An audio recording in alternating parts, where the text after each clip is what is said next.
Assalamualaikum warahmatullahi. Bismillahirrahmanirrahim. Alhamdulillahirabbil alamin. Nahmaduhu wa nasta'inuhu wa nastaghfiruh. Wa na'udzu billahi min syururi anfusina wa min sayyiati a'malina. Man yahdihillahu fala mudhillalah wa man yudlilhu fala hadiyalah. Asyhadu an la ilaha illallah wa asyhadu anna Muhammadan abduhu wa rasuluh. Allahumma salli ala Muhammad wa ala ali Muhammad kama sallaita ala Ibrahim wa ala ali Ibrahim wa barik ala Muhammad wa ala ali Muhammad kama barakta ala Ibrahim wa ala ali Ibrahim fil alamin innaka Hamidum Majid. Rabbi syrah li sadri wa yassir li amri wahlul 'uqdatam min lisani yafqahu qawli, amma ba'. Alhamdulillah, kita bersyukur kepada Allah Subhanahu wa taala akan dapat kita berkumpul pada hari ini. Buat pertama kalinya bagi sesiapa yang baru mula datang, kena kenalan dengan Yayasan Taklim, dan kita insyaAllah hari ini akan mulakan satu kelas kajian yang menggunakan modul yang disusun sendiri di Yayasan Taklim Taman Dr. Ismail yang berkaitan tajuk harfiah Al-Quran dan juga pemahaman Al-Quran secara ringkas. Sebenarnya tajuk kelas kita ni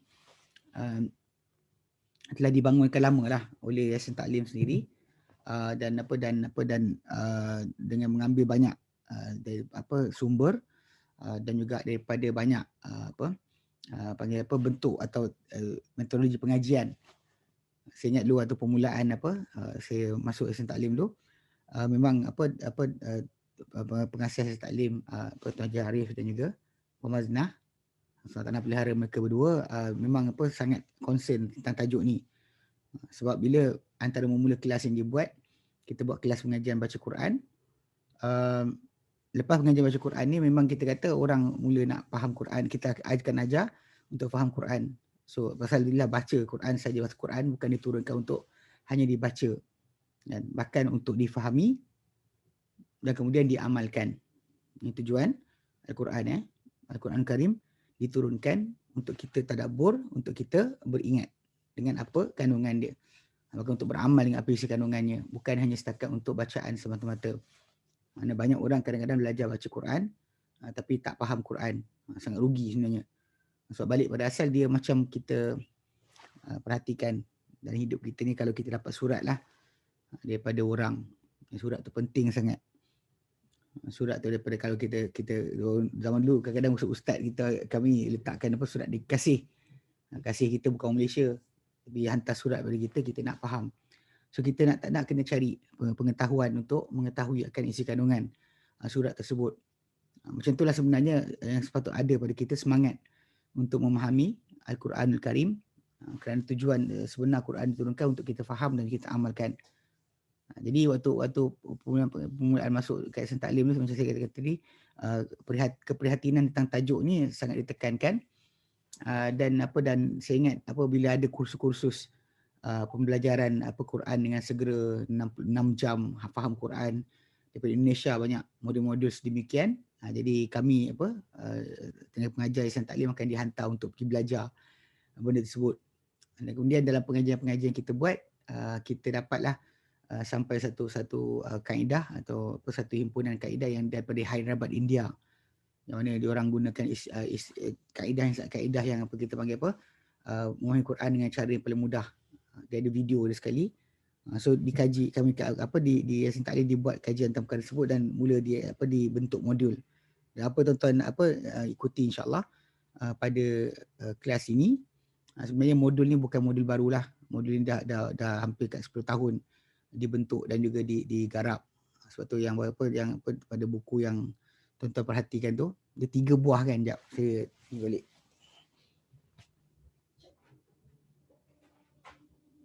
Okay. Bagi siapa-siapa yang ikuti kelas ni, insyaAllah tuan-tuan akan ada satu buku yang ni, Kalimah Asas. Ini asas, Kalimah Asas yang tuan kena buku belajar sendiri. Yang kita sebut bukannya kerana kita nak bagi susah kan, tapi sebenarnya itu kaedah paling mudah sebenarnya untuk seorang tu belajar. Dia kena ada usaha sedikit lah Dalam buku ni dia ada letakkan tentang formula berkenaan dengan tajuk apa penggunaan kalimah-kalimah asas yang mana kita panggil apa pada start daripada kata ganti nama, kata tunjuk. Macam kita belajar bahasa Inggeris pun macam bahasa mana kita belajar pun kita dia akan diajarkan antara mula asal kata ganti nama kan, kata nama diri. Mana untuk saya, awak kan. Dalam bahasa Melayu kan kita ada kan apa kalau English kita ada I, you kan. Apa tu kami kan, we. Semua sekali benda berkenaan itu antara asas basic. Kemudian apa this and that dalam bahasa Inggeris kita ada, dalam bahasa Arab macam tu juga. So sebenarnya ini basic yang kalau dalam buku kalimah asas ni antara perkara yang sebenarnya perlu diberikan perhatian. Kena kosongkan masa untuk pergi pada muka-muka surat ni. Memang diberikan contoh-contoh. So Al-Quran Karim ni ikut daripada yang kajian di Hyderabad di India, dia kata 80% Al-Quran ni sebenarnya berulang. 82% Quran adalah berulang. So yang 82% tu diwakili oleh 542 kalimah sahaja. Kita fikir balik 542 kalimah ni tak banyak. Kalau kita ambil sebulan 30 hari kan. Cuba kita ambil, katakanlah kita ambil sehari 10 kalimah tu. Kalau sebulan tu ada 300 lah. Dan sebulan 300 lah kita ambil. Dan kalau kita ambil 2 bulan dah tamat dah pengajian. Tapi ialah pasal benda ni bukan bahasa kita. So pembiasaan untuk perkara tersebut adalah penting. Jadi sebab tu kita kata macam kaedah tu dia buku berkenaan antara buku yang bagus lah. Tuan-tuan kena ni. Dan kemudian barulah kita akan masuk kepada buku yang ini. Memahami doa-doa dan Quran. Kita akan buat kelas dia. Dan juga lepas tu tadi mengenal musuh-musuh syaitan. Okay. Ini kita akan start sini pula. Okay. So secara basic dia kita akan dalam kelas ni kita akan terus dalam bentuk latihan lah. Mana pada pelajar yang masuk kelas ni memang anda sebenarnya tak boleh tidak kena ada effort. Sebab belajar ni betul letih, akan penat, akan ada sedikit usaha dari kita. Ini sebab tu kenapa Imam Syafi'i rahimahullah dia pernah bersyair memberitahu berkenaan dengan tajuk ilmu ni. Dia kata akhi lantana lil ilma illa bisittatin. Akhi, wahai saudaraku, lantana lil ilma, takkan kau capai ilmu illa bisittatin kecuali dengan 6 perkara. Dan sa'umbika anha bitafsili, aku akan beritahu pada engkau dengan perincian dia. Okay. Dzakain wa hirsin wa ijtihadin. Kecerdikan ni sebenarnya bukanlah maksud dia anda kena jadi seorang genius.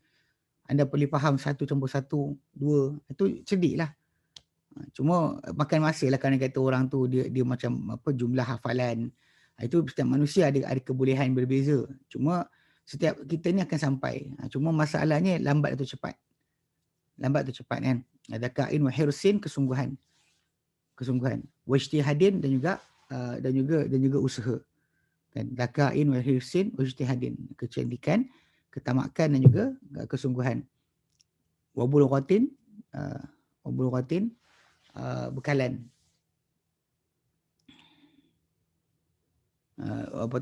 Sahibul ustazi, mendampingan guru. Kemudian terakhir sekali tuluz zaman, panjang masa. 6 perkara yang bagi Imam Syafi'i dikatakan sebagai cara untuk anda mencapai ilmu. Dan kita dalam konteks ni kita insya-Allah bab belajar faham Quran ni sebenarnya ia adalah dorongan untuk kita banyakkan baca Al-Quran dan sering baca Quran. Bahkan orang yang jarang-jarang baca Quran, tajuk pengajian hafal Quran ni dia akan lupus. Sebab kalau dia baca Quran tiap hari, ada bacaan tertentu, dia ambil setiap hari satu juzuk ke atau sehari satu muka ke, tak kisahlah. Yang penting dia akan buat amalan untuk membaca Quran dengan banyak. InsyaAllah tajuk kita ambil dalam belajar faham Quran ni akan memberi manfaat yang sangat mudah. Memudahkan dia dan juga memberikan manfaat yang sangat luas. Tapi kalau dia kata dia jarang baca Quran, sekali baca Quran tak boleh tolonglah. Kita bukan belajar untuk exam. Kan tuan-tuan sebenarnya belajar kelas ni dan tujuan kita adalah sangat mulia, iaitu untuk memahami kalam Allah.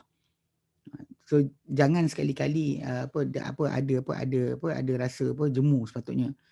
Dan kemudian satu benda saya nak kena ingatkan, dalam kelas pengajian memang mula-mula hari pengajian dibuka apa sekalipun bahasa Arab atau faham Quran, orang akan ramai. waktu first class dia buka. Dan macam hari ni kita ada 77 orang dan nombor tu makin meningkat. Maka saya dikhabarkan bahawa buku pengajian kita yang kita pakai hari ni insya-Allah adalah sebenarnya habis. Daripada habis dia cetakan tu dijual habis. Menunjukkan bahawa minat orang yang datang nak belajar pengajian ni. Dan saya minta maaf sebenarnya satu perangai saya cakap laju ni saya kena perlahankan ni, saya cakap dengan cara yang sangat perlahan sebenarnya. Okay, jadi bila kita belajar ni nanti ada satu benda perangai yang kita kena elakkan. Itu bila kita tak faham kita berhenti belajar. Ini peringatan yang sangat penting. Banyak orang saya perhatikan bila dia belajar datang satu kelas, 2 kelas, 3 kelas, kemudian dia tak faham. Katakanlah dia tak faham, A, ustaz tak pandai menyampaikan ke, atau B, kerana dia kurang tumpuan. Ala-kulihal apa keadaan sekalipun, salah satu di antara perkara tersebut, dia start jemu nak datang kelas. Dia berhenti belajar. Kemudian bila ditanya kenapa tak datang belajar, lagi kerana tak faham. Dia satu perangai kena ingat. Antara pesan Imam Syafi'i kan, tulus zaman. Bila seorang tu nak belajar, dia kena panjang masa. So bila tak panjang masa ni, anda kena ingat, semua yang ada dalam kelas ni kena ingat, bahawa anda sebenarnya bila nak belajar, anda tak faham, jangan lari. Ini satu benda yang kita kata benda yang kena ingat sungguh-sungguh. Dia tak faham kalau kita lari, bukan kita makin pandai. Tak faham, anda lari bukan makin pandai. Dan lebih baik anda kata kelas-kelas pengajian yang percuma. Bila percuma ni bukan maksud dia tak ada kualiti ataupun tak ada kebaikan ataupun kurang efektif. Sebab kami sebenarnya antara benda yang saya taklim percaya kelas pengajian ni banyak dibuat dengan bentuk pengajian yang percuma ni sebab kita nak menyumbangkan ilmu ni kepada orang ramai. Bukan sebab kerana kami tak nak buat nak tunjukkan benda buat dewa besar dan sebagainya untuk jadikan dia berbayar, bukan kerana tak mampu. Tapi kerana kita memang nak berkhidmat untuk agama. Sebab tu kenapa banyak tuan-tuan ni macam tuan-tuan nak beli pun sebenarnya pasal kira upah percetakan je. Bukan buat duit dengan cara yang macam kita panggil komersial. So dengan sebab itu bila kita belajar ni dalam percuma, jangan lari. Tak faham tunggu, jangan lari. Ni pasal saya nak ceritakan pengalaman sebelum kita mula belajar ni. Minta maaf kita kenal hari ni. Saya sebenarnya belajar agama ni umur saya lewat. Umur saya belajar agama umur saya 16 tahun. Mungkin ada orang kata dia lewat lagi. Okay, apalah, di sisi pelajar-pelajar agama, umur 16 tahun bermula tu lambat.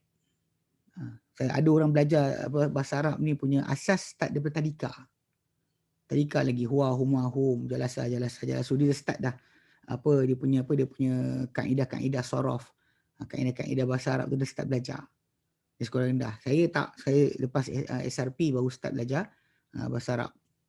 Cuma kes dia kita bila orang tanya macam mana boleh faham, pasal saya tak boleh balik je. Saya tak boleh balik sebab saya tak reti nak balik daripada Pudu Raya ke Lebuh Ampang. Saya tak reti nak balik. Jadi bila bapak saya hantar saya ke sekolah kat Perak, saya pergi kat sekolah tu saya tak reti nak balik sendiri. Banyak orang dia tak nak belajar, dia balik. Tentu sampai kat rumah. Saya tak reti nak balik.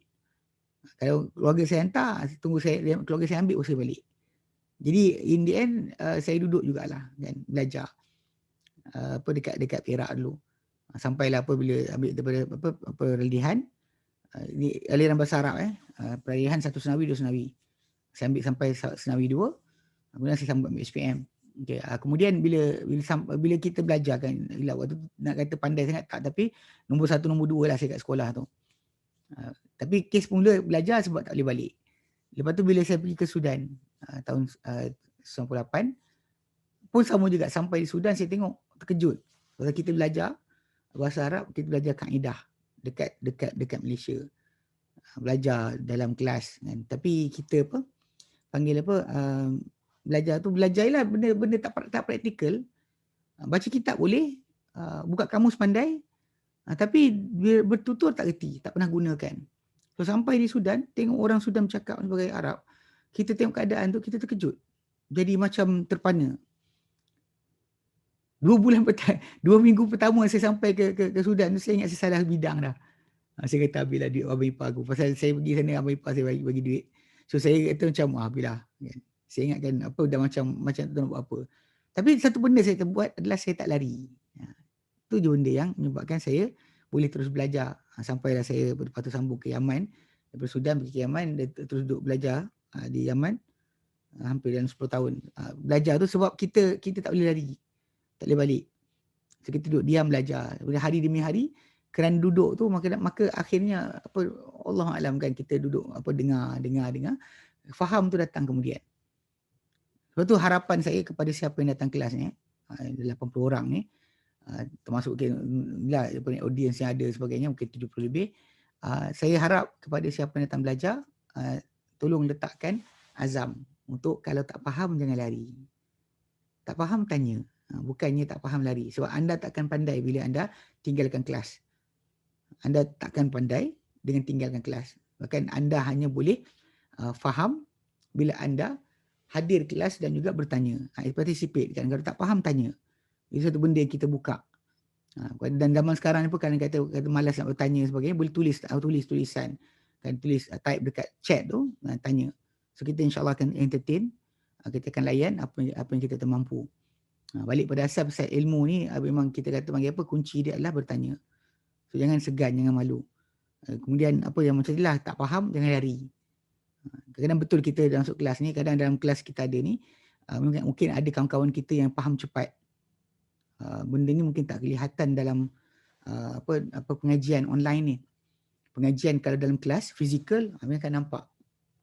Bila kita mengajar, ini antara pengalaman lah sepanjang kita belajar dulu, mengajar dulu. Bila kita ajar kelas-kelas faham bahasa Arab, bahasa Quran ni, ada orang yang dah pernah masuk kelas lain, dia masuk dekat dalam kelas ini, lepas tu dia dah ada ilmu sedikit daripada kelas-kelas lain dia pernah ikuti. Bila masuk kelas macam ni, dia akan kadang-kadang dia akan berikan soalan-soalan atau pertanyaan-pertanyaan yang benda tersebut bagi orang-orang yang baru belajar terkejut. Kadang terkejut, aku tak tahu benda ni, kawan ni tahu. So kadang-kadang bila kawan kita tahu apa yang kita tahu, itu bukan bermaksud anda tak tahu. Mungkin kawan tu dah belajar lama. Anda yang masuk kelas sekarang ni mungkin baru belajar. So jadi basically kalau ada kata ada orang lebih tahu dari anda, jangan terkejut. Sebab memang dalam kelas pengajian ni ada orang kadang-kadang dah belajar harfiah Quran ni bertahun-tahun. Dari tahun 2007, 2008 tu dah start dah. Jadi memang bila lama dia belajar, dia dah banyak tahu. Itu tak pelik.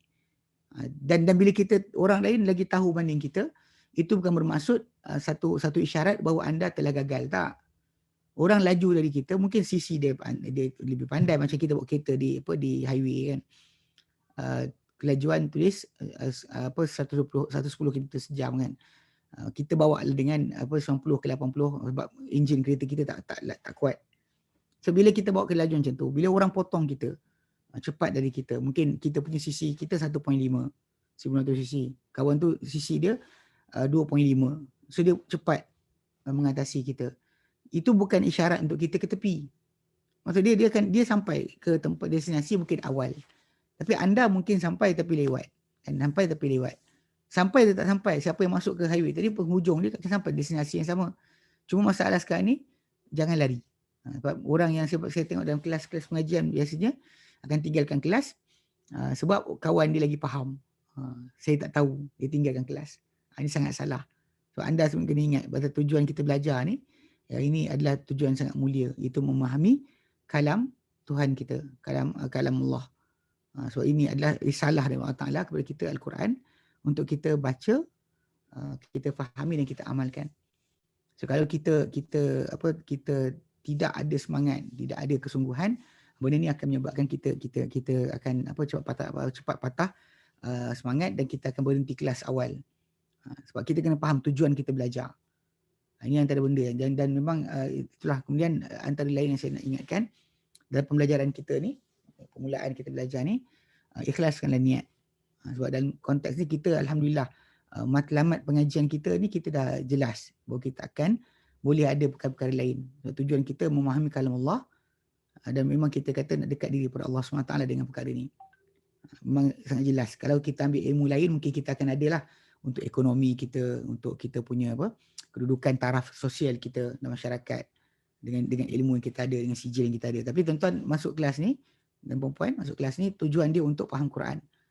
So dia adalah dah duduk kat situ satu tujuan yang sangat murni. Tu kita kena ikhlaskan diri kepada Allah Taala. Jangan kita ikhlaskan. Jangan kita belajar dengan niat yang rosak. Sebagai contoh, kalau kita belajar ni tujuan kita untuk menunjuk-nunjuk diri. Ini sangat salah. Sebab dalam hadis Nabi nyatakan, Nabi kata man ta'allama ilma, barang siapa belajar satu ilmu. Barang siapa belajar satu ilmu, liujari bihil ulama, untuk dia bersaing atau bersahabat dengannya dengan para ulama, supaya dia boleh berjalan berjiran dengan para ulama. Wa yumari bihi sufaha, dan supaya dia belajar ilmu tadi supaya dapat berdebat dengan orang yang bodoh.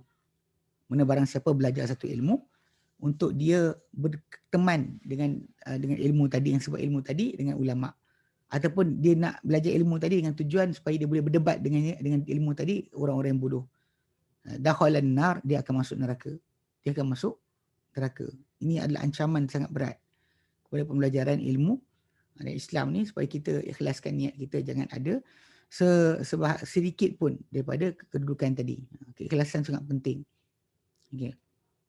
Yang ketiga, dalam kita belajar ni pula, kita kena ingat bahawa belajar ni dalam Islam adalah ibadah. Adalah ibadah. Maksudnya kalau kita belajar, kita dah menempa satu kerja dan usaha yang di sisi Allah Ta'ala dikira sebagai perkara mendekat diri kepada Allah Ta'ala. Lepas tu Nabi kata dalam hadis yang sahih, Nabi kata apa? Nabi kata man ta'allama man salaka tariqan, barang siapa menyusuri satu jalan. Man salaka tariqan, barang siapa menyusuri satu jalan, yaltamisu fihi ilma. Yaltamisu fihi ilma, yang dicari dalam jalan tersebut akan satu ilmu. Sahalallahu bihi tariqan ila jannah. Allah akan mudahkan untuk dia dengan sebab sahalallahu bihi tariqan ila jannah. Allah akan mudahkan untuk dia dengan sebab perbuatan dia masuk jalan untuk ilmu tu, satu jalan ke syurga. So anda sebenarnya, gila kita kata benda ni kena faham. Pasal Islam ni ilmu sangat mulia. Dengan sebab itu perhatikan balik apa kita punya niat, dan ikhlaskan, dan kemudian ada ta'azam yang betul. Sebab benda ni bukan benda yang kita belajar untuk setakat mengisi masa kosong. Dan bahkan diharap bila Allah Ta'ala beri pada kita kelapangan dan juga diangkat dari kita masalah COVID-19 ni, harap kepada siapa-siapa yang mempunyai keupayaan untuk hadir secara fizikal, dan bila dibuka balik pada kita peluang berkenaan, maka hadir secara fizikal untuk kelas-kelas sebegini. Kehadiran kita ada beza dengan keadaan ni. Mungkin lepas nanti walaupun kita dah boleh buka, tapi kita nak masih lagi nak online, mungkin insya-Allah masih lagi terbukalah kelas online. Tapi hadir secara fizikal tu lebih digalakkan. Itu bagi saya secara peribadi, ini adalah di antara perkara yang penting. Sebab kehadiran tadi, kita tahu bahawa bila kita berhimpun untuk mempelajari ilmu, berkumpul untuk memahami kitab Allah, maka akan datang para malaikat mendoakan kita, mendoakan kita untuk keampunan. So basically benda ni sangat mulia. Kehadiran kita kelas hari ni insya-Allah dia sangat mulia, dan juga memberikan kepada kita kedudukan si Allah Subhanahu Wa Taala. Bukan di sisi manusia, dan saya pun tak kenal anda semua. Dari segi masalah nama saya nampaklah. Tapi dari segi masalah siapa yang datang ni siapa, saya tak kenal. Kami tak keep track. Allah alam, pasal kami asatizah tak check. Mungkin dan pihak pengurusan kenal lah, mungkin pendaftaran diketahui siapa-siapa dan sebagainya lah. Jadi saya minta maaf, saya ambil introduction sikit untuk tajuk ni. Jadi tuan-tuan sebenarnya ingat buku yang ini buku ni kalimah asas ni, tolong buka, ambil masa untuk pergi satu persatu, chapter per chapter. Pasal ini buku ni ada antara basic yang sebenarnya membantu sangat kepada kelas faham Quran kita. Dia memang dulu kami ada buka kelas memang khas belajar kalimah asas. Memang ada dulu kan. Memang lepas saya ingat waktu lepas beberapa bulan kot, buku tu dah kita dah hampir habis modul lah. Bagi first part ini pada kalimah berkenaan 100 berapa belas perkataan berkaitan dengan tajuk apa, kata ganti nama, kata tunjuk, kata soal dan sebagainya. Jadi lepas kelas tu, satu hari tu ada salah seorang student kita dia angkat tangan, dia kata, "Ustaz, kita belajar ni," dia kata, "dah macam 40% ni. Banyak ni Ustaz. Macam mana boleh? Banyak kita rasa tak faham lagi," dia cakap. Dah banyak belajar tapi tak faham pun. Jadi saya pun projek buat projection dekat dekat dinding kan, projekkan ayat Quran. Salah satu kita ambil randomly mana-mana ayat. So kita start kira daripada mula sampai habis satu ayat tu, berapa banyak yang dah belajar. Bahkan kita nak dapati daripada satu ayat tu, kadang-kadang perkataan yang kita dah belajar sebenarnya lebih daripada separuh. Walaupun mula kita ambil modul tu, first modul tu, 40%. Maksudnya kalimah yang kita ambil tu 40% daripada keseluruhan. Tapi bila kita check balik, kita baca Al-Quran, memang kita kata dapat lebih dari itu. Oh, dia macam, kita nampak dia tu. Ni faham. Lepas tu, tapi pasal kita katalah pembiasaan lah. Saya kata pembiasaan. Pasal bahasa Arab bukan bahasa kita. So kita orang Melayu nak belajar bahasa Arab, nak faham Quran. Ni benda yang dua panggil apa? Dua beban sebenarnya. Tapi dalam masa yang sama, Allah Ta'ala dah mudahkan. Bila Allah Ta'ala nyatakan, "Walaqad yassarnal Qur'an lidzikri fahal min muddakir." So kami telah mudahkan Quran lidzikri, untuk peringatan. Maka ada tak orang nak beringat. Para ulama bahaskan apa maksud yassarnal Quran lidzikri. Apakah maksud kami mudahkan Quran untuk ingatan. Ada kata hafalan Quran. Memang kita dapati dalam ikutkan bangsa dunia yang ada sekarang, tak ada mana-mana agama yang anak penganut agama tersebut, mana orang pengikut agama tersebut, paling banyak hafal kitab suci mereka banding Al-Quran. Katanya, berapa orang hafal kitab Veda, kitab Purana Hindu, atau kitab Dharma Buddha, atau kitab Old Testament atau New Testament Yahudi Nasrani. Basically kalau kita tanya, boleh katakan sangat sedikit. Jarang. Bahkan mungkin macam kita bahasa Sanskrit sekarang ni, tinggal 3 orang je kot yang boleh baca. Yang lain semua tak boleh baca. Tak boleh baca dah kitab suci mereka. So kalau bayangkan macam Al-Quran Karim, Allah Ta'ala mudahkan. Walaqad yassarnal Quran lidzikri fahal min muddakir. Ayat surah. Cek.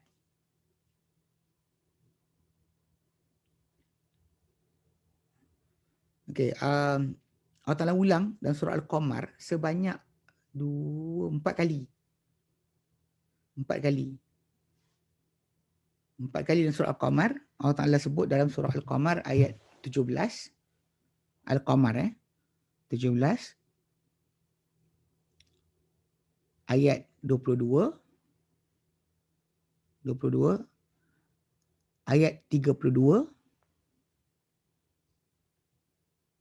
Ayat 40.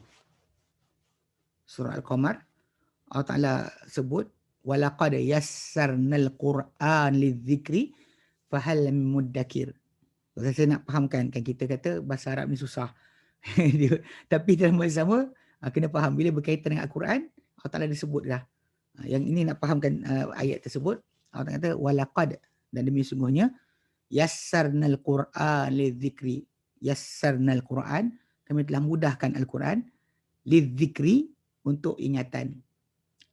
Fahal min muddakir, maka ada tak orang nak beringat. Fahal, maka adakah min muddakir, sesebarang orang yang nak mengingat.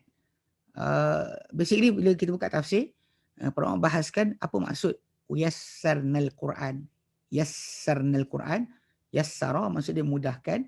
Yassarna, kami mudahkan Al-Quran lidzikri, untuk ingatan. Maksudnya mudahkan. Okay. Pertama tadi saya kata berkenaan dengan maksud hafalan. Memang tak ada mana-mana kitab dunia ni yang hafalan orang-orang penganut agama tersebut terhadap kitab suci agama berkenaan seperti mana seperti hafalan terhadap Al-Quran. Dan kita ada ratusan, ribuan manusia yang menghafal Al-Quran. Bukan kalau kita tak melampau, kita kata ratusan ribu. Bukan kita kata juta pun tak ada sebarang kepelikan. Sebab balik pada asal, memang benda ni Allah telah mudahkan. Quran ni dimudahkan untuk hafalan. Kemudian lain dia betul kata lidzikri, yassarnal Quran lidzikri, kami mudahkan Quran untuk ingatan, maksudnya peringatan. Dan peringatan tu akan berlaku dengan pemahaman. Sebab dia untuk faham Quran ni sebenarnya dia adalah mudah. Bukannya susah. Sebab tu kalau kita belajar bahasa Arab untuk faham Quran ni sebenarnya dia paling mudah sekali. Balik pada asal macam kita sebutkan, dia tuan buka kat buku ni kan, macam buku putih ni, kita akan jumpa sebenarnya kalimah-kalimah yang dikatakan berulang tu. Dia letakkan kalimah berulang tu macam mana bilangan dia. Dan bahkan 542 patah perkataan tu sebenarnya tak banyak. Tapi lah bila nak atau tidak lah, kita kena ada effort masa kita kena ada struggle sikit. Dan belajar ni, letih belajar tu bagus. Letih belajar adalah bagus. Banyak orang kadang salah faham bila dia belajar pening kepala. Itu mungkin sel-sel otak anda cuba untuk berhubung. Ya. Sel-sel otak anda tengah nak berhubung. Kejap. Ada kelas tadi. Ada kelas tadi. Nanti call balik. Okey. Jadi maksud dia apa tadi ayat Quran tadi kan? Apa Al-Mudaththir apa? Al-Qamar 17, 22, 32, 40. Al-Qamar 17, 22, 32, 40. Itu boleh check balik. Nanti ni apa buka balik kat rumah nanti. Lepas daripada kelas nanti buka balik ayat Quran tu. Jadi maksud dia dimudahkan. Memang kita kata bahasa Arab ni untuk faham Quran ni sebenarnya sepatutnya yang paling mudah. Lepas tu kadang bila kami dulu bila buat modul bahasa Arab, kita orang belajar bahasa Arab, kita kata nak belajar bahasa Arab apa? Bahasa perbualan lain cara dia. Bahasa Arab ni untuk perbualan lain. Bahasa Arab untuk apa? Untuk menulis. Untuk belajar menulis mengarang lain. Bahasa Arab untuk belajar membaca buku lain. Kadang-kadang kita kata ni, dia bertutur lain. So basically kalau dia kata macam tu bahasa Arab untuk faham Quran, dia sebenarnya bahasa Arab yang paling mudah. Paling mudah sekali untuk kita gunakan, bahkan kita boleh praktik tiap-tiap hari. Bila kita lepas kelas, lepas zuhur kan, solat zuhur kita baca Quran. Boleh tengok balik apa yang kita dah belajar. Sepatutnya macam itulah kita jadikan amalan harian kita, Quran ni menjadi teman kita. So jadi bila kita belajar ini lah buku harfiah Quran dan sebagainya, kita akan dapat kebaikan insya-Allah. Baik. So kita akan buka sesiapa ada buku, follow buku. Saya sebenarnya diingatkan jangan bukakan sangat PDF dekat skrin. Sebab saya kalau boleh buku ni kita pakai dan kita buka lah. Buka sama-sama dan tengok muka saya from time to time. Untuk supaya buat penjelasan. Saya tak nak buka, memang saya nak ikut cara itulah untuk tidak tidak kita panggil tumpukan kepada melihat skrin untuk baca. Tapi tengok muka saya dekat skrin. Tapi buku tuan-tuan kena buka lah. Buku yang kita saya dapat buku yang tuan-tuan order tu dan sampai, maka buku warna biru. Biru tu itu kita akan pakai mula-mula sekali untuk tajuk ni. Dan buku putih ni ulang balik ini untuk latihan sendiri, belajar sendiri. Follow satu persatu, bab per bab. Bab per bab ikutkan kepada buku ni. Adapun pada buku yang kita akan masuk dalam kelas, mula sekali kita akan ambil buku berkenaan doa-doa daripada Al-Quran Karim.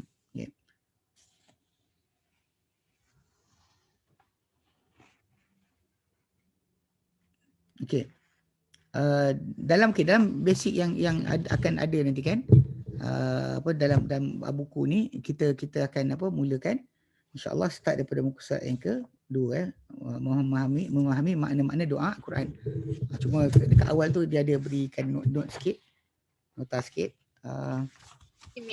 Okey, nota dia kata kata ganti nama terjemahan yang digunakan dalam buku latihan ini. Bila kita guna kata ganti nama diri. Okey, macam dalam bahasa Arab bila kita orang tu yang bercakap dia ada third person, second person, first person. Third person ni orang ketiga yang tak ada depan kita. Okey, mana orang ketiga? Macam dia, mereka. Dia, mereka. Okay. Dia dan mereka. Maksud kalau kita he and them lah. Dia, mereka. He, she. Bahasa Arab ada dia perempuan, dia lelaki. Bahasa Arab ada juga dua perempuan lelaki. Bahasa Inggeris ada.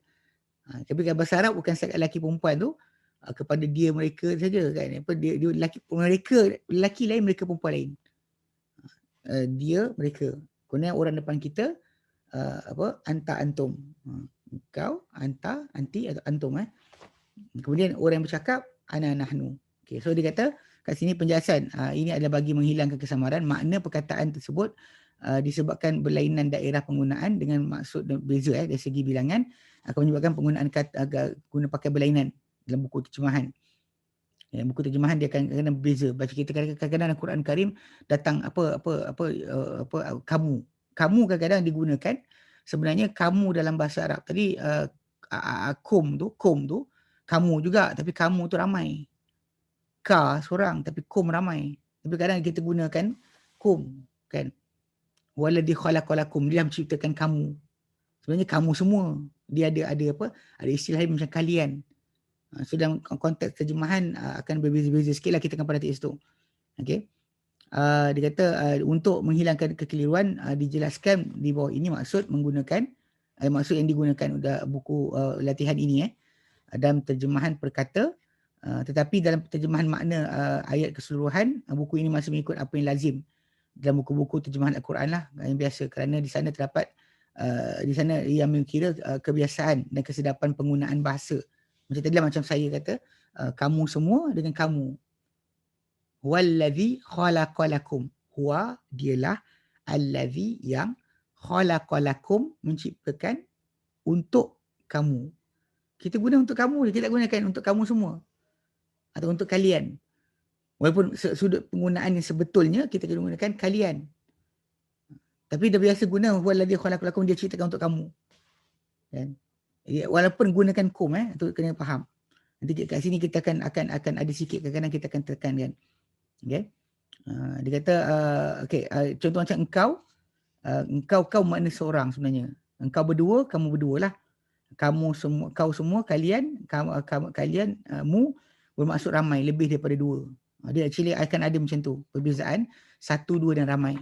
So dalam bahasa Arab sebenarnya benda ni yang sisi orang yang tak pernah belajar bahasa Arab, anda kena ingat orang Arab membezakan satu, dua dan ramai. Kemudian lelaki perempuan. Except untuk orang yang berkata first person je, yang tak ada beza untuk lelaki perempuan. Sama je kan. Ana, lelaki kata ana, perempuan kata ana. Nahnu, lelaki perempuan lelaki sama. Tapi kalau third person, second person, mana orang ketiga dengan orang kedua, mana yang tak ada depan kita, orang yang saya tuju percakapan, dia akan bezakan satu, dua ramai, lelaki perempuan. Dia akan bezakan. Kalau dalam bahasa Melayu kita ada dia dan mereka. Tapi dalam bahasa Arab dia tu ada tanya soalan. Dia tu lelaki ke perempuan? Dia akan bezakan. Macam bahasa Inggeris lah. Kita ada he and she. He and she. Dalam bahasa Melayu tak ada. So kalau kita dah belajar hafiz Quran ni kan, kita kena ada sikit tambahan. Bila kita kena tahu ada soalan dia adalah orang ketiga tu ada satu, dua ramai, lelaki perempuan. Dia bezakan satu dengan dua. Satu dan dua lain. Ramai pun lain. Orang depan kita macam tu juga. Ada satu, dua ramai, satu lelaki, satu, dua ramai perempuan. Cuma orang first person ni saja yang tak ada ramai macam tak ada beza lelaki perempuan. Third person, second person ada beza. Sebab tu nanti kita akan jumpa ketika kita buat latihan, kita akan nampak benda tu. Kami, aku, engkau merujuk kepada Allah Ta'ala kalau huruf besar lah. Kita akan buat terjemahan itu. Kami berarti lebih daripada seorang yang tidak termasuk orang yang di hadapan bercakap. Kalau kita semua. Itu penggunaan nahnu. Dalam bahasa Melayu kita ada beza. Dalam bahasa Arab kita dengan kami tak ada beza. Dalam bahasa Melayu ada beza. Dalam bahasa Inggeris tak ada beza. We kan. We maksud dia kita cakap kami, kita tak masukkan orang tersebut, ataupun kita, we juga. Okay. Itu akan ada perbezaan. Dalam bahasa Melayu akan ada beza kita dengan kami. Dalam bahasa Arab kalimah tu serupa. Okay, baik. Muka surat yang kedua muka surat yang kedua baik. Okay, doa daripada Al-Quran. Doa daripada Al-Quran. Tajuk pertama, memohon kebaikan dunia akhirat. Dunia akhirat. Okay. Kita punya form buku ini, bentuk dia, kita akan ada tajuk, kemudian ada Al-Quran dan terjemahan dia, dan kita akan pecahkan maksud atau pengertian satu persatu kalimah-kalimah yang ada. Kemudian kita ada petak kosong di bawah tu. Kepada siapa-siapa. Ya ke? Sangkut-sangkut ke? Pada orang lain ada sangkut-sangkut ke pendengaran? Bukan ikut kat saya ni tak ni. Semua okey. Siapa yang apa Tak yang ada ada Ustaz. masalah tu? Mine okey Request balik. alhamdulillah. Di Cyberjaya okey, line clear, suara Ustaz clear. Okey, alhamdulillah. Alhamdulillah. TTDI okey, TTDI okey. Jadi okey, baik. Okay, so kita ada tengok balik buku kita yang kita akan pergi, saya open balik. Pasal kita akan ada ayat Quran, ada tajuk ayat Quran yang mana berkaitan doa berkenaan, terjemahan dia, kemudian kita akan ambil word per word, dan kemudian kita ada petak kosong, jadual petak kosong. Yang mana jadual petak kosong tadi ada terjemahan dan kalimah yang kami galakkan kepada siapa-siapa masuk kelas supaya tulis balik. Sebab ingatan kita kadang-kadang dia dibantu dengan tulisan. Nanti pada lepas kelas lah, tulis balik kalimah berkenaan dalam bahasa Arab dan terjemahan dia. Supaya kita boleh sedar atau ingat. Ini sebenarnya kami tengah hafal Quran bukan buat macam tu juga. Dia panggil tahriri. Kita tulis balik apa kita hafal. Ini bantu baik. Dan doa-doa ni kita harap dihafal oleh kita selepas setiap daripada kelas. Kelas kita pun seminggu sekali setakat ni. Seminggu sekali. Maka saya harap seminggu satu ayat, seminggu satu doa, tak sepatutnya berat. Kalau 2 ayat ke 3 ayat ke 1 minggu. Tak sepatutnya berat. Patut dihafal oleh semua.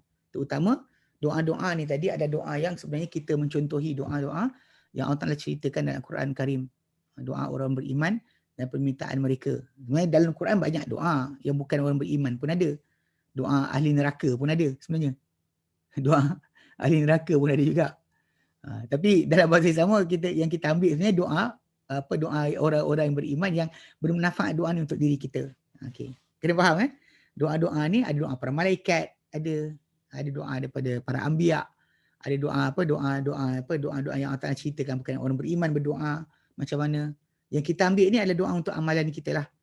Kalau ikut kepada doa, orang dalam neraka pun ada permintaan kepada Allah Ta'ala. Yang itu tak kita jadikan sebagai hafalan untuk amal. Ini kita baca doa-doa ni untuk hafalan dan amal. Baik. Mohon kebaikan dunia akhirat. Firman Allah Ta'ala, kalau ikut ayat penuh dia, wa minhum may yaqul rabbana atina fid dunya hasanah wa fil akhirati hasanatan wa qina adzabannar. Ulaika lahum nasibun makasabu. Wallahu khairul hisab. Okey, ayat dia penuh kan. Tapi kita ambil ayat doa tu saja Doa tu saja. Pasal kali kan doa tu okey, ni kena faham. Doa macam ni kalau anda kata dibaca dalam sujud sekalipun tidak punya masalah. Sebab kita bukan baca ayat Quran tersebut. Pasal ayat Quran tu berbunyi wa minhum may yaqulu rabbana. Wa minhum, ada wa minhum. Ada kalimah wa minhum sebelum daripada rabbana. So basically kita bukan baca Quran. Kita ambil doa dalam Quran untuk kita jadikan contoh amalan kita. Maka nanti saya berjelaskan pengertian ni dan juga doa tentang perkara ni. Kita panggil apa yang kita akan jelaskan ikut tafsir, kita akan bagi terlepas ni. Baik. Dia bunyi dia Rabbana atina fid dunya hasanatan wa fil akhirati hasanatan wa qina adzabannar. Rabbana.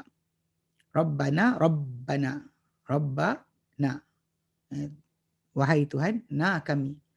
Actually kalimah Rabbana, Rabba, dia boleh jadi Rabbu, boleh Rabbi Kalimah Rabb tu dia tak statik. Dia boleh berbunyi dengan tu dan lafaz Rabbana tu baris atas tu sebab kerana dia kat situ ada kata seru. Asal dia ya Rabbana. Ya Rabbana wahai Tuhan kami. Ya wahai Tuhan kami. Jadi ada kat situ sebab tu dalam terjemahan kita semua akan dapat lihat dia akan keluar ya. Sebab dalam bahasa Arab bila kita ada compound noun macam ni, Tuhan kami Tuhan, Rabbuna, kalimah Rabb tu dia bila dalam kata seru dia akan baris atas. Dia akan jadi Rabbana. So kalimah tersebut maksud Rabbana tu wahai Tuhan kami. Wahai Tuhan kami. Kalimah wahai itu kat mana yang tak tulis. Kan dalam bahasa Arab ni ada panggil satu panggil keistimewaan. Dia tak tulis tapi maksud tu ada. Tak tulis tapi maksud tu ada. Kita tak boleh nafikan maksud tu ada. Pasal orang Arab gunakan sedemikian. Kan?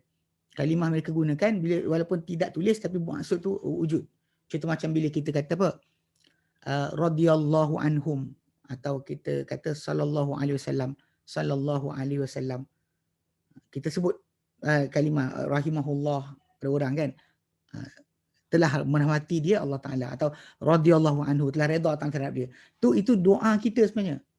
Kita doa. Kita sebut gunakan kata kerja past tense, tapi maksud past tense yang kita sebut tu adalah doa.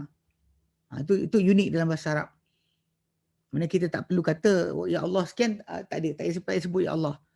Kita sebut Allah merahmati orang tersebut, itu ada semoga. Ada semoga. Macam kat sini juga Rabbana, Rabbana wahai Tuhan kami. Rabbana wahai Tuhan kami. Atina, atina datangkanlah kami. Datangkanlah kami.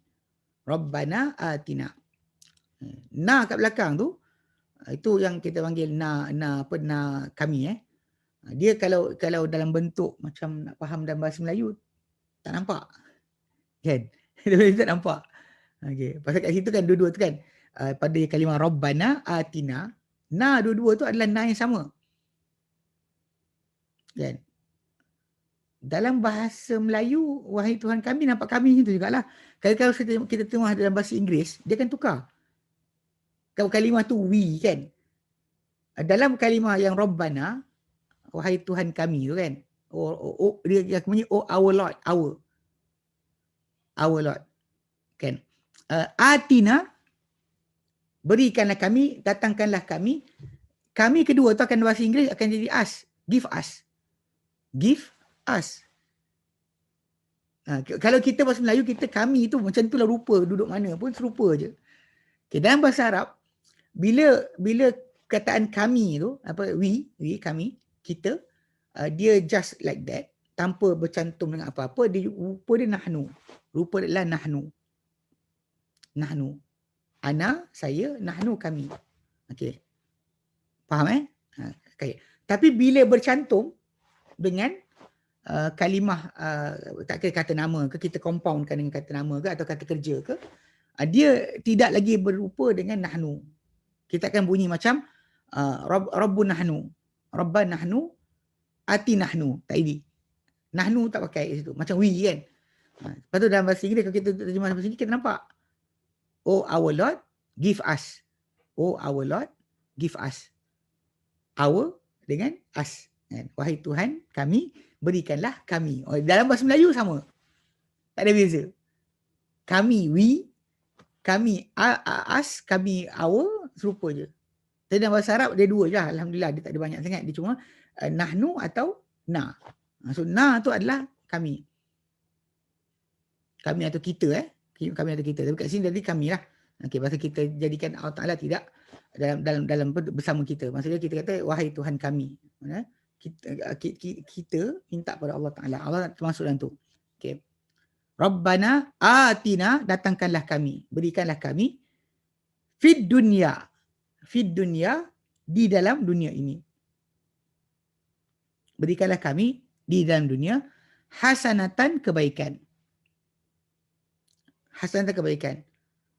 Wahai Tuhan kami, berikanlah kami di dunia, itu dunia inilah, fid dunya, di dunia ini, hasanatan, kebaikan. Kebaikan. Wa fil akhirati, dan berikanlah kami di akhirat hasanatan, kebaikan juga.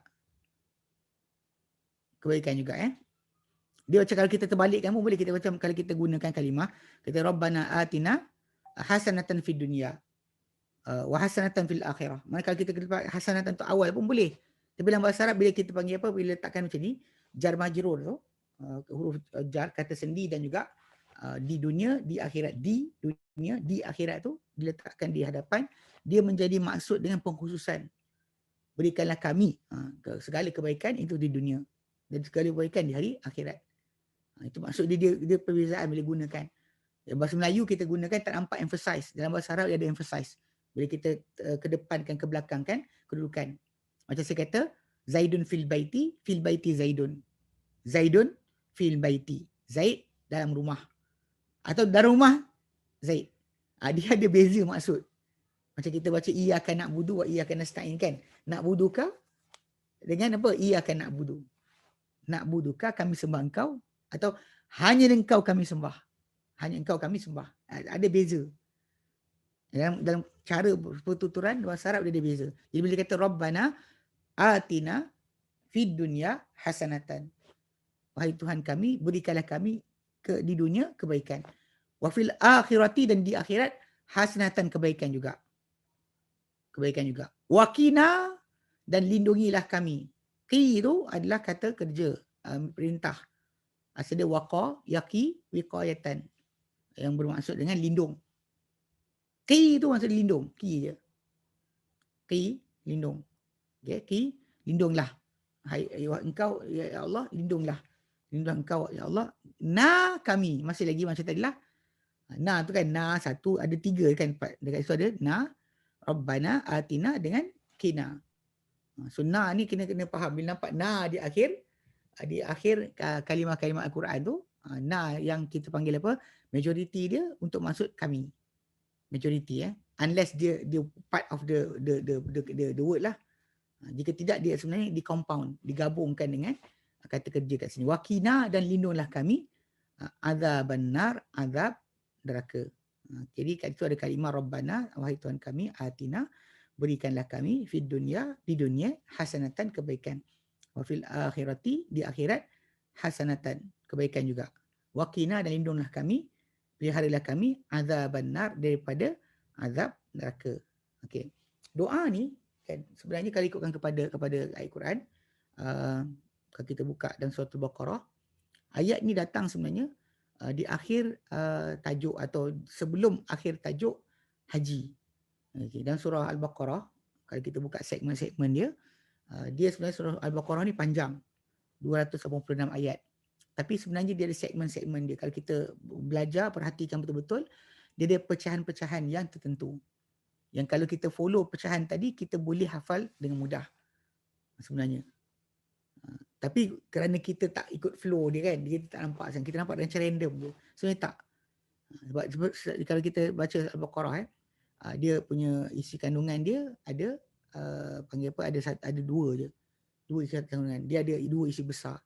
Isi besar yang pertama, yang bermula daripada ayat yang ke 40 sampai 162, 162. Actually tajuk dia tentang kenapa Bani Israel cabut dari mereka khilafah.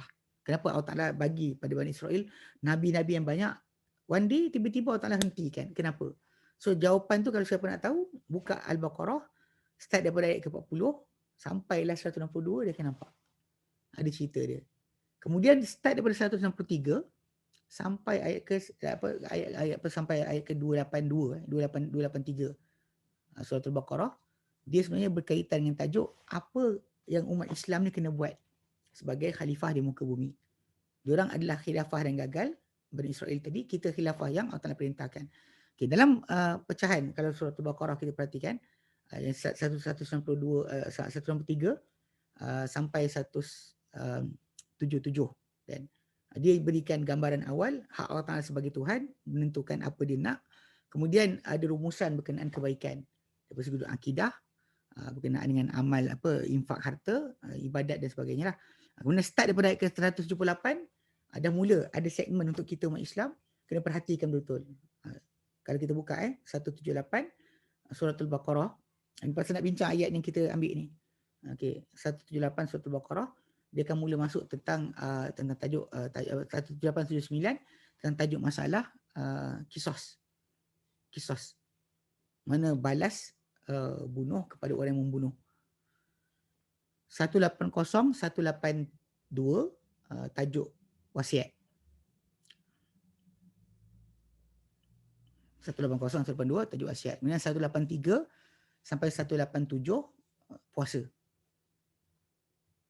Okay. Kemudian 188 berkenaan tajuk haram makan harta dengan batil. 189 mula masuk berkenaan dengan tajuk anak bulan timbul ni untuk apa apa guna bulan-bulan yang ada ni kan. Bulan datang pergi. Kenapa dirikan untuk kita bulan-bulan. Kemudian start 190, 195 tajuk jihad. Start daripada tajuk jihad ke 196 sampai 20 ayat kita ambil lah. Atau satu ayat sebelum dia. Okay. 202, okay. Dia sampai apa? Sampai 203. Okay. 196 sampai 203 is actually tajuk haji. Haji. Tu yang haji. 196 sampai 203 tajuk haji. Tengah-tengah tajuk haji tu hujung. Sebenarnya ayat doa yang kita belajar ni dia hujung sebelum daripada penamat tajuk haji. Allah Ta'ala selitkan dekat situ tentang pada pasal di hujung tajuk haji tu kan, lepas selesai kita selesai manasik haji, Allah Ta'ala suruh kita ingat Allah Ta'ala seperti ingat atuk nenek kita sebelum ni, ataupun lebih kuat lagi ingatan. Kemudian Allah Ta'ala terangkan bila dalam meminta kepada Allah Ta'ala macam-macam, ayat sebelum ayat ni, wa minan nasi may yaqul rabbana atina fid dunya wa ma lahu fil akhirati min khalaq.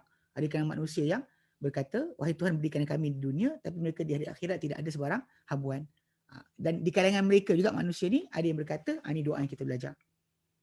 Doa yang kita belajar ni doa yang Rabbana atina fid dunya hasanah wa fil akhirati hasanah wa qina adzabannar ni dikatakan oleh Aisyah radhiyallahu anha, beberapa orang sahabat Nabi SAW, bahawa paling banyak doa yang Nabi baca sebenarnya.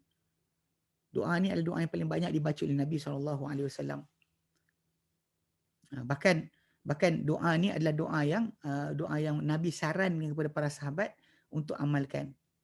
Sebab dia ada beberapa kisah. Antara kisah dia, seorang lelaki, Nabi ziarah dia, dia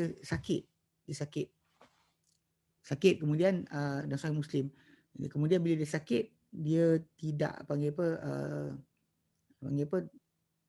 keadaan sahabat cerita datang tu jumpa dia punya bulu habis gugur.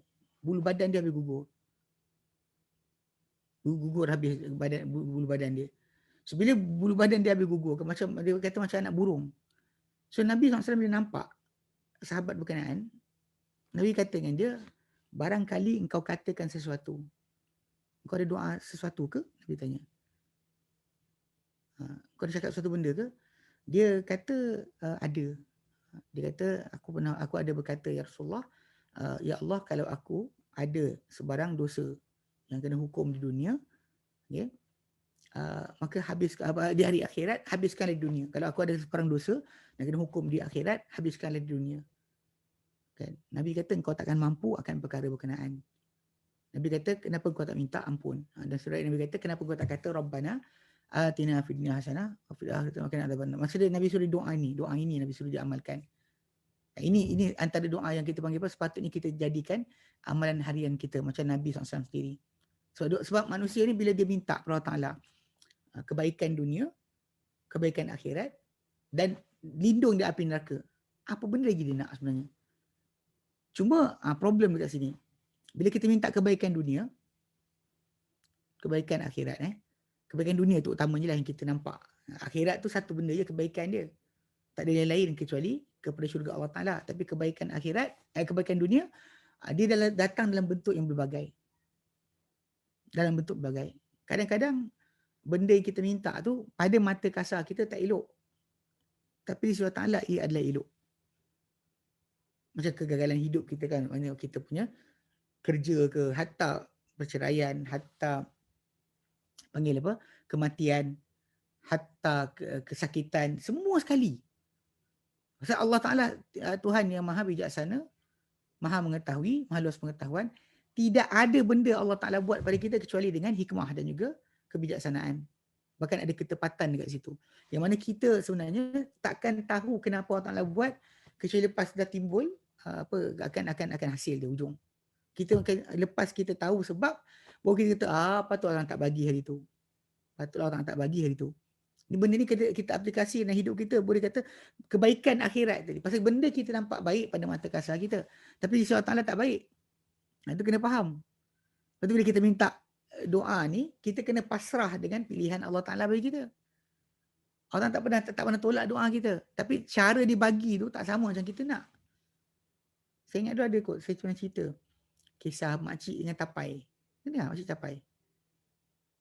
Kawan saya apa dekat Ustaz Syed Nur Hisham, Bintang Padang, dia cerita kisah ni dekat Terengganu.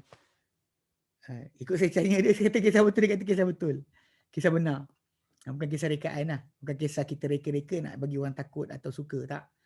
Ini kisah benar. Dia kata dekat Terengganu, ada seorang makcik tu, orang panggil makcik tapai lah, makcik dia buat tapai. Tapai ni kalau kita faham kan, dia dimasak.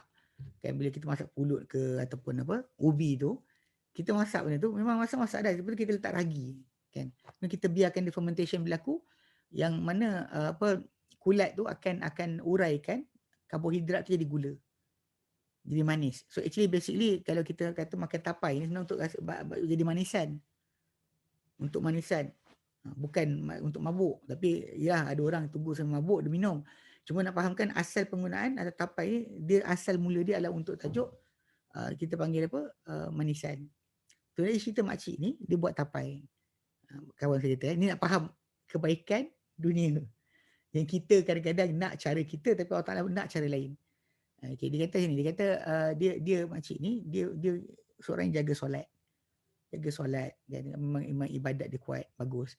Dia buat tapai, jual dekat pasar seminggu, kemudian hasil jualan tapai tu lah belanja hidup dia seminggu. Satu kali tu dia masak tapai dia buat tapai tak jadi, tak masak. So dia pula kan belajar dengar tentang doa ni Allah Ta'ala makbulkan. Dia pergi juga pasar bawa tapai yang tak siap lagi. Dan sambil berdoa, ya Allah, dia kata, aku punya tapai ni tak masak, aku perlukan duit, ya Allah, tolonglah aku. So dia ulang-ulang macam tu lah. Tiap kali buka, tapai masih tak masak. So orang ramai datang lah jumpa dia, nak beli tapai. Dia kata ada tapai, tapi dia jujur kan, dia kata tapai tapi tak masak lagi, tak ada makan lagi. Orang tak nak lah, orang nak makan segera. So yang ni datang, dia kata tak boleh, tapi jadi sekali sampai hujung hari, tapai tak laku-laku. Sebab tak ada siapa nak beli, sebab tapai tak masak lagi. Dan dia pula asyik berdoa, minta Allah Ta'ala jadikan satu keajaiban, buka-buka tapai masak. Tapi tak masak-masak. Jadi petang tu dia kata tak ada rezeki lah di hari ni kan. Mana minggu ni susah sikit lah belanja dapur. So dia pun elok nak buku-buku sekarang nak balik. Tiba-tiba datang seorang orang muda. Dia kata kawan saya, Ustaz Syed kata orang muda lah. Budak muda ni datang kata makcik ada tapai. Dia kata ada tapai tapi tak masak lagi. Tak boleh makan lagi lah dia kata. Budak tu kata memang saya cek tapai tak masak lagi pun. Saya nak bawa pergi luar negara. Saya nak bagi kawan-kawan dekat luar negara rasa tapai Malaysia. Saya nak bawa pergi kena bawa tapai yang tak masak lagi. Jadi dia pun dapat jual. Dia dapat jual semua sekali tapai dia. So kita tengok dalam keadaan tadi dia nak kebaikan, iaitu tapai dia masak. Tapi keperluan dia sebenarnya bukan masalah tapai itu masak. Keperluan dia adalah tapai itu dibeli. Cuba cara Allah Ta'ala jadikan tapai itu dibeli. Tadi kan nampak macam satu bentuk yang keadaan ni. Macam kita, contoh lain lah. Kalau kita kata kita nak gaji lebih. Allah aku nak duit lebih. Aku nak gaji lebih. Nak tunggu bos kita bagi gaji, tak bagi-bagi. So Allah Ta'ala jadikan kena buang kerja. Mula kena buang tu kita pun dah start. Marah bos. Atau apa soalan tak bagi gaji lebih, tu kena buang pula. Dan kita start kata macam tu. Tapi bila kita berhenti kerja A, Allah Ta'ala buka pintu kerja B. Gaji kerja B dapatlah gaji lebih daripada apa yang disebut nakkan tadi. So basically kadang-kadang dalam bentuk hasanatan tu, dalam ayat tu, anda kena faham sebenarnya. Kalau akhirat, satu je. Hasanah akhirat, syurga. Nothing more, nothing less. Tak ada. Dapat syurga itulah kebaikan. Tak ada kebaikan di akhirat kecuali syurga. Tapi di dunia, tempat kita diuji oleh Allah Ta'ala, kebaikan itu datang dalam bentuk yang berbagai. Dia bukan datang dalam bentuk apa kita suka saja. Dia boleh jadi datang dengan cara yang kita tak suka. Tapi dengan itu kita akan tahu Allah Ta'ala atur untuk kita yang terbaik. Hatta kegagalan hidup. Hatta kegagalan.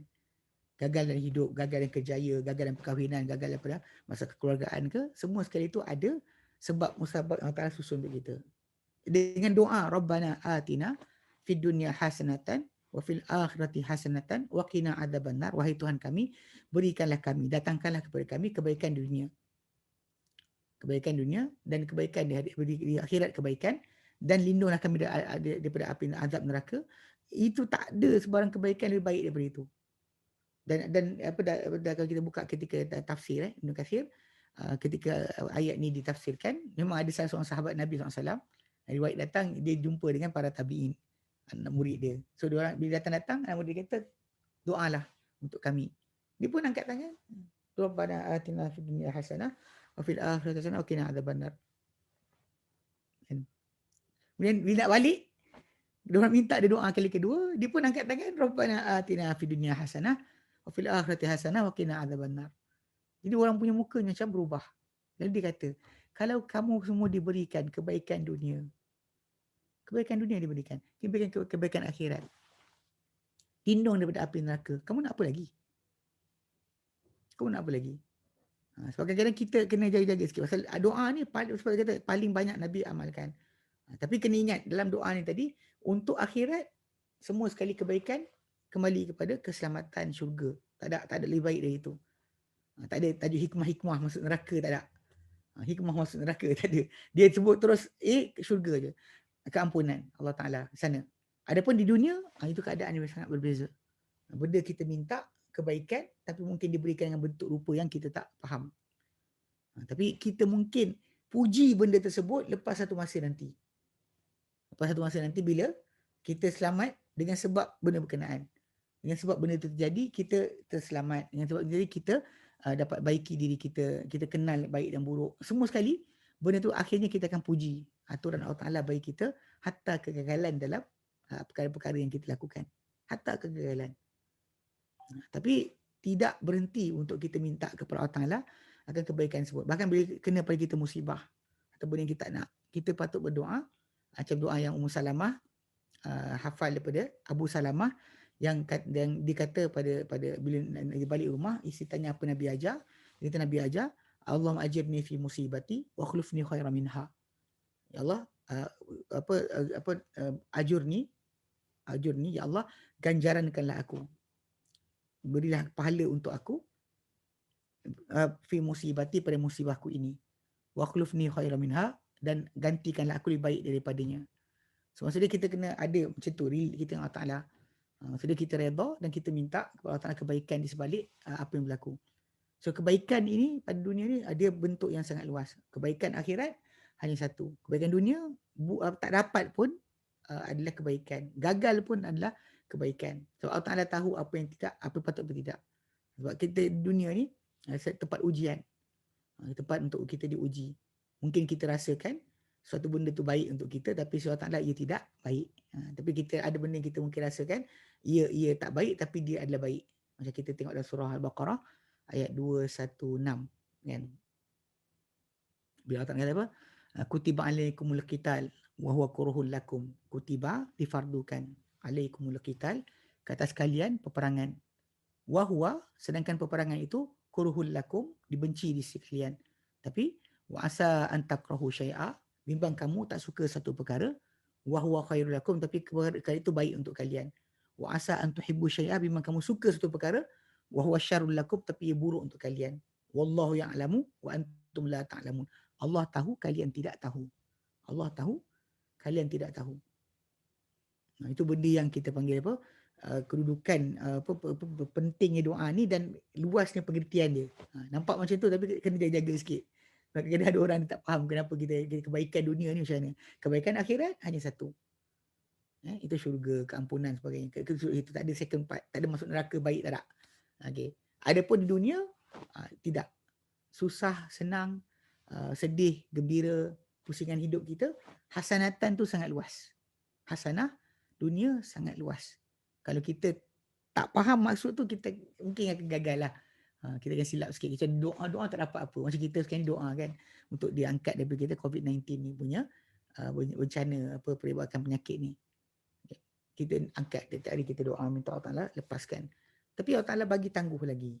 Makin kita doa, tiba-tiba makin bertambah nombor. Kan? Angka makin bertambah. Kita mungkinlah kita koreksi diri kita, kenapa asyik jadi macam ni? Kenapa tak jadi makin baik? Allah Ta'ala tahu apa yang patut, apa yang tidak. Kena letakkan kepercayaan. Percayalah Allah Ta'ala tak pernah persia-siakan kita. So Allah SWT sebenarnya macam Nabi katakan dalam hadis yang sahih, lebih sayang seorang kepada hambanya banding seorang wanita sayang anak dia. Dan kalau seorang wanita sayang anak, yang tak ada orang boleh bandingkan sayang ibu pada anak, dia dikatakan sayang yang paling tinggi nilai dia. Tetapi sebenarnya Allah Ta'ala punya sayang untuk hamba-hambanya lebih tinggi banding sayang seorang wanita akan anaknya. So takkan Allah Ta'ala persia-siakan kita, percayalah. Dan hari demi hari kita hadapi keadaan, Allah Ta'ala sebenarnya beri kepada kita kebaikan yang banyak yang kita tak perasan. Sebenarnya ada benda yang kita tak perasan dekat sini. Kenapa Allah Ta'ala bagi. Mungkin satu masa nanti bila lepas, begitu, patutlah Allah Ta'ala tak bagi awal. Patutlah Allah Ta'ala tak bagi, lama ke atas kita, perkara-perkara sedemikian. Itu yang patut kita ada. Baik. Wallahu a'lam.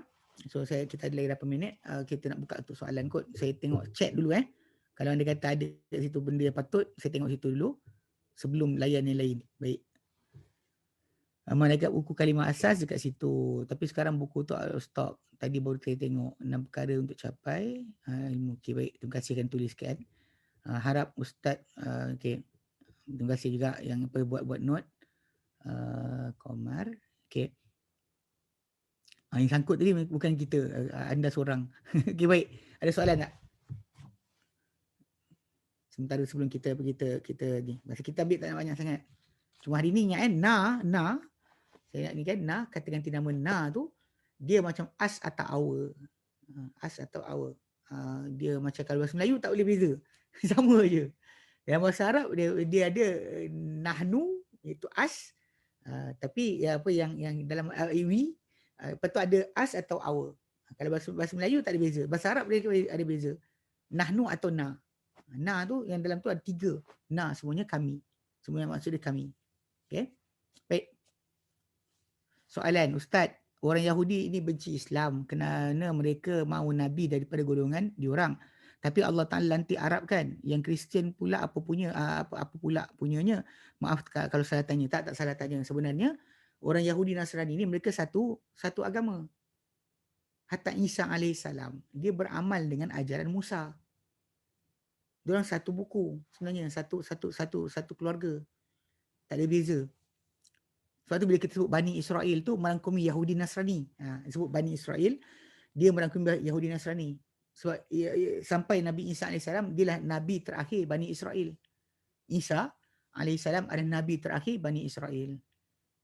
Kalau kita kata Yaqub tu sebagai yang pertama, itu bapa dia kan, pasal Israel tu nama dia kan. Bani anak dia start Yusuf, dia turun sampailah kepada Isa AS. Semua mereka tu adalah Nabi-Nabi Bani Israel. Musa, Daud, siapa lagi kan sebut nama, Sulaiman, semua tu adalah Nabi-Nabi Bani Israel. Sebab tu kita kata diberikan, tiba-tiba satu masa Allah tarik. Isa adalah terakhir, Isa yang terakhir. Daripada Bani Israel punya Nabi, even the Jew yang tak suka dengan Isa AS pun, diorang tak ada nama lain dah. Dia stop sampai sebelum Isa. Even though dia kata Isa tu imposter, tapi diorang sendiri ada Nabi sampai sekarang tak ada. Sebenarnya janji tentang Nabi tu datang dalam kitab mereka sampai sekarang disebut. Diorang jumpa masih lagi ada.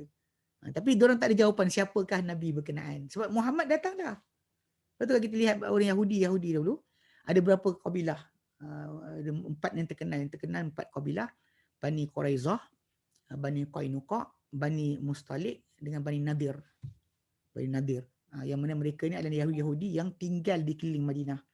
Dengan harapan Nabi yang datang akhir zaman daripada keluarga mereka. Tapi Allah Ta'ala tutup daripada mereka punca-punca untuk mendapatkan hidayah daripada sudut keluarga mereka sendiri. Maka dipindahkan daripada Bani Israel, khilafah ni kepada Bani Ismail. Itu Nabi Muhammad SAW. Okay. Kita tak ada beza, betul kat situ. Okay, baik. Apa maksud Imam Syafi'i ketamakan untuk sampai ilmu? Maksud dia kita jangan rasa ilmu tu cukup. Maksud tamak tu, bila kita dapat 3, cukuplah, tak payah banyak-banyak. Ayat tu orang belajar ilmu kalau dia ada rasa cukup tu masalah. Tak pandai-pandai lah. Lepas tu dia dah tahu lagi nak tahu. Dah tahu lagi nak tahu. Dapat 2 lagi nak 3 pula. Tamak dalam ilmu ni actually benda bagus. Tamak dalam ilmu adalah benda bagus. Banyak hadir kelas, ada kelas ini, kelas sana, belajar. Kita dapati memang ada kawan-kawan apa adalah kakak-kakak kita, abang-abang kita tengok perangai macam tu. Tengok muka dia ada je. Pergi kelas kat sini muka dia ada, pergi kelas sana muka dia ada. Dia rajin belajar. Itu sangat bagus. Kena ada ketamakan. Masa untuk ilmu tu patut diisi dengan banyak. Itu maksud tamak. Tamak ilmu baik.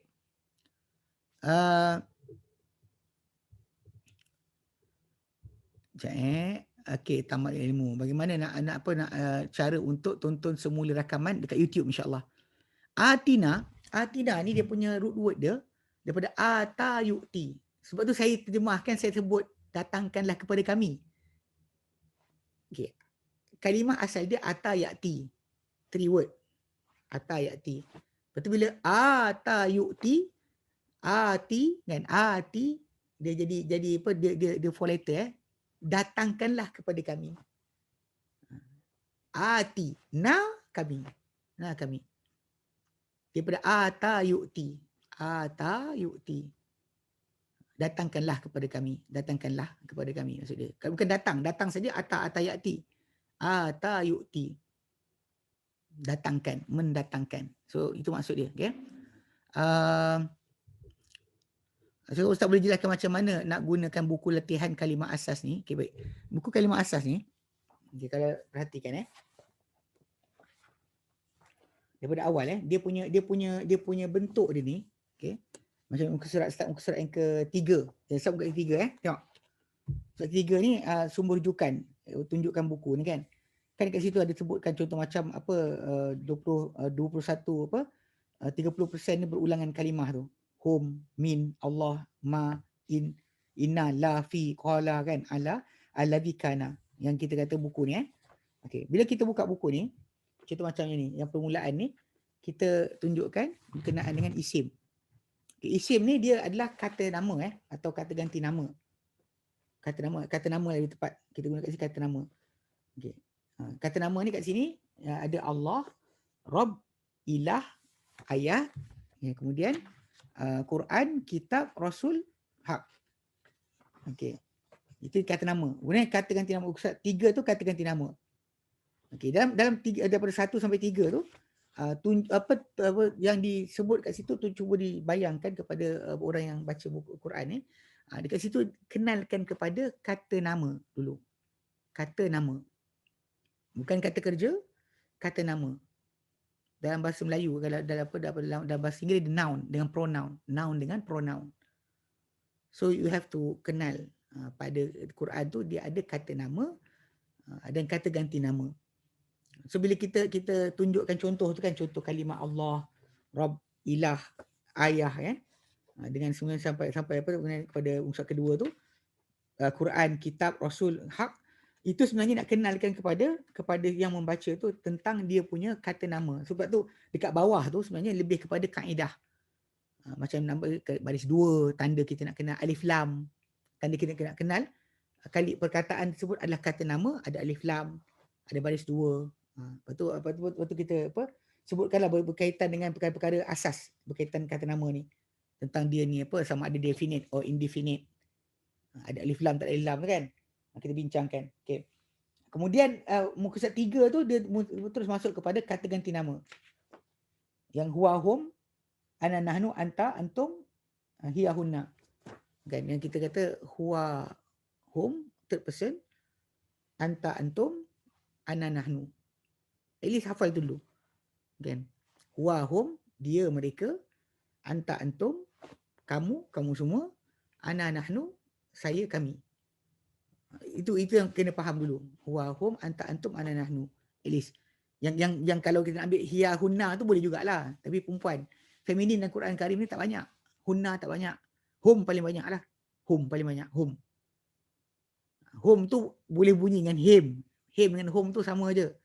Cuma pasal dia berdasar pada huruf sebelum daripada hum tu. Kalau ya mati ataupun baris bawah dia bukan bunyi him. Macam alaihim atau bihim, ilaihim, him. Kalau tidak wahum kan. Ma'ahum, dia akan bagi hum. Okay, jadi mereka. So jadi third person, second person, first person. So kat situ yang permulaan tu ambil yang tu dulu. Kalau boleh pada okey untuk ni untuk kerja rumah muka surat 1 sampai 3. Buku ni saya guide juga lah walaupun nampak macam payah kan nak baca sendiri. Muka surat 1 sampai 3 baca, fahamkan. Nanti saya akan buat penjelasan nanti insya-Allah sedikit pada minggu akan datang. Bila kita berjumpa minggu akan datang saya akan bagi penjelasan dengan contoh-contoh sikit macam mana nak fahamkan kedudukan 3 muka surat tu kan. Apa benda kita patut faham kat situ. When you say noun kan, how do you understand noun atau pronoun. Okay. Nanti kita bincang dulu. Yang kita tinggalkan lain. Okay. Mereka claim Islam, Kristian, Yahudi, Abrahamic faith. Problem dia, diorang dakwa adalah dakwa mereka nak dakwa. Tapi Allah SWT telah batalkan hubungan mereka dengan Ibrahim alaihissalam. Kalau kita baca start daripada ayat surah Al-Baqarah, mula daripada ayat yang ke 124 sampai 141 surah Al-Baqarah, kita akan dapat lihat dekat situ Allah Ta'ala nafikan hubungan mereka dengan Ibrahim alaihissalam. Itu ada tajuk hubungan mereka dengan Ibrahim terputus. Walaupun darah mereka ada, agama mereka tak ada. Agama mereka telah terputus. Maka kalau kita baca sampai ayat tu kita akan nampak macam Allah Ta'ala nafikan hubungan mereka dengan Ibrahim, antaranya kerana mereka menyekutukan Allah Ta'ala. Ibrahim tak pernah menyekutukan Allah Subhanahu Wa Ta'ala. Tu boleh tengok ayat saya ulang Al-Baqarah 124 sampai 141. 141. 124 141. Tengok kat situ. InsyaAllah akan jumpa apa yang saya maksudkan. Okay. Saya ada pesan buku tapi masih belum dapat lagi. Buat masa ni boleh Ustaz maklumkan ayat dan surah yang Ustaz sedang rujuk supaya saya boleh cari dalam Quran. InsyaAllah saya maklumkan. Oh tadi Al-Baqarah yang kita bincangkan tadi, ayat 201. Al-Baqarah 201. Okay. Okay. Arab Quraisy sekarang ni samakah yang ada di Mekah sekarang Arab Quraisy? Samalah. Memang samalah, Arab sama, keturunan yang sama, Quraisy. Okay. Assalamualaikum Ustaz, ada soft copy format PDF, tanya dengan admin. Okay. Nota kuliah ni ada jual dalam bentuk PDF file tak? Pun tanya admin. Mana elok, berzikir tasbih atau berdoa atau selawat? Each elok untuk apa? Dia tak pernah berbeza kan. Kita berzikir ngati Allah Ta'ala atau berdoa atau berselawat, dia semua tu adalah kombinasi. Tak pernah kita tinggal satu ambil satu. Tak pernah ambil satu tinggal satu. Sebab semuanya tadi actually bila kita buat contoh berselawat, kita melaksanakan perintah Allah Ta'ala.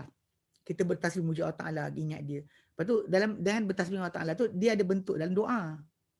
Ada bentuk doa sebab kita mengagungkan Allah Ta'ala, membesarkan Allah Ta'ala dalam dua sudut.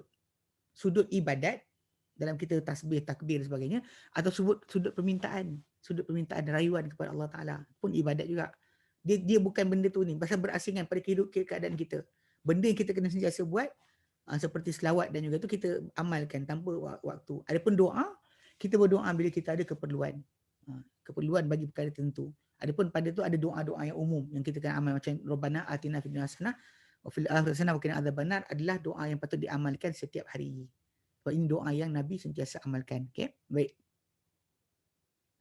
Assalamualaikum Ustaz, kalimah dan Quran untuk ingat makna caranya adalah kena hafal. Tak, kita belajar lah. Belajar ayat, kita baca, kita faham. Baca faham, itu lebih cepat. Cuma macam tadi lah, jangan berhenti baca Quran. Setiap kita ni, Quran ni patut jadi teman kita harian. Kadang-kadang kita ni kadang rasa macam berat kan baca Quran satu juzuk.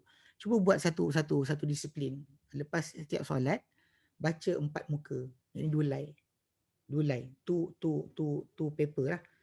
4 pages. Every lepas solat. Percayalah kita habis sampai isyak nanti, subuh buat macam tu, zuhur, lepas zuhur buat, lepas asar buat, lepas maghrib buat. Tak banyak lah, 4 muka je. Lepas isyak buat, habis satu juzuk. Kalau kita buat macam ni, Quran sentiasa ada dalam kepala kita. Kalau kita rajin, tapi kalau kadang-kadang kita tak buat macam tu. Kita nak baca tengah malam 1 juzuk, kita letih.